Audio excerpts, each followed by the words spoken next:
As we approach Remembrance Day tomorrow, we're focusing on the history of the Sarnia Cenotaph. Beyond the names carved in the stone, the very ground it stands on, now Veterans Park, has rich history recorded in the archives. Joining us to unlock that history within the archival records is Nicole Aslis, the archivist and supervisor at the Lambton County Archives. Nicole, thank you for being here. Thanks for having me. Yeah, no problem. So tell me, what were you able to find? And I'm just so curious always every time that you're here. So Veterans Park has been a park for a long period of time. So even prior to the Cenotaph, which is one of two in Sarnia, being erected in the park in 1921, the park was previously known as Victoria Park and Wellington Park. That's right. The library, Sarnia Library, is right in that vicinity, like it's right there on the corner. Yeah.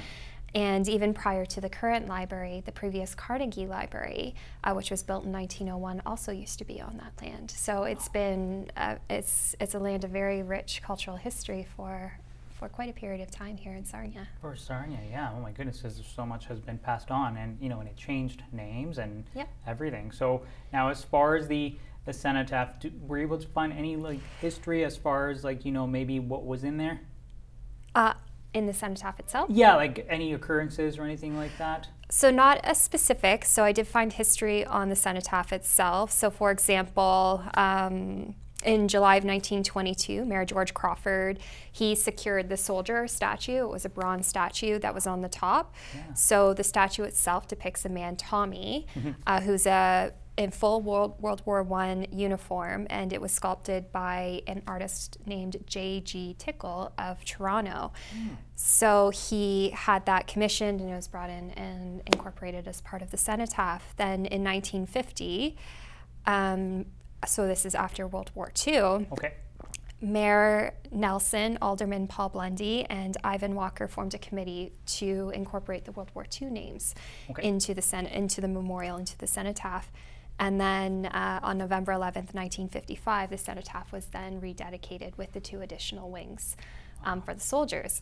That said, even up until 2019, so for example, in 2019, 26 additional names were added to the Cenotaph. So it's a Cenotaph that's really continued to evolve over the years, and especially recognize more and more individuals who were lost in the war. Before the show, you were telling me that you brought also a bit of a different story to us about a previous, was it a newspaper editor that took some great photographs? Yes, so there's a gentleman by the name of Red Clements. So he was 19 in 1917, and he loved to take photos. He had a passion in photography, and so in January 1917, he enlisted in the war.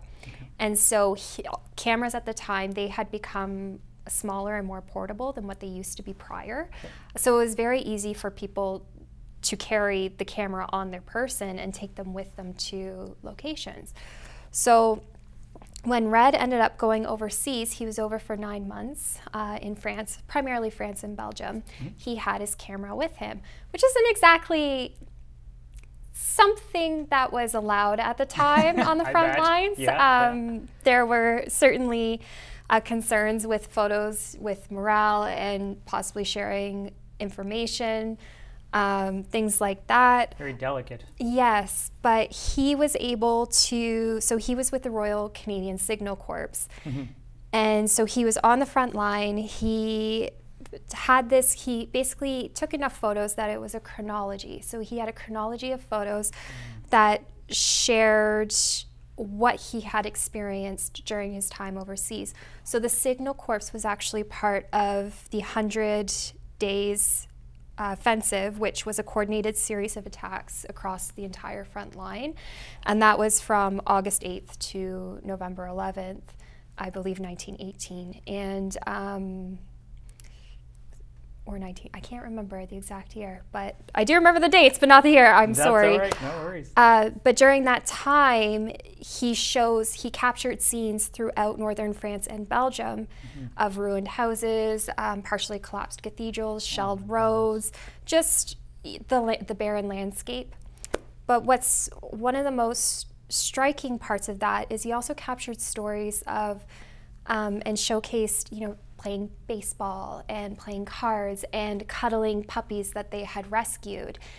So you get this chronology of what he experienced during his time overseas. Remarkably, he also found in one of the previously occupied German trenches, he found a small tin of negatives. So him being passionate in photography, he picked up the negatives and brought them with him. So later on, he had these negatives developed, and it turns out it was negatives that were left from the German soldiers that occupied the trenches prior. Can't believe that. And so a lot of these photos captured stills of the soldiers standing together, staring proudly at the camera, a lot of solo posed soldiers, but then you start to see, you know, you have both sides kind of coming together in his photo album, and what, because he kept the photos, and that's some of the material that ended up coming to the archives.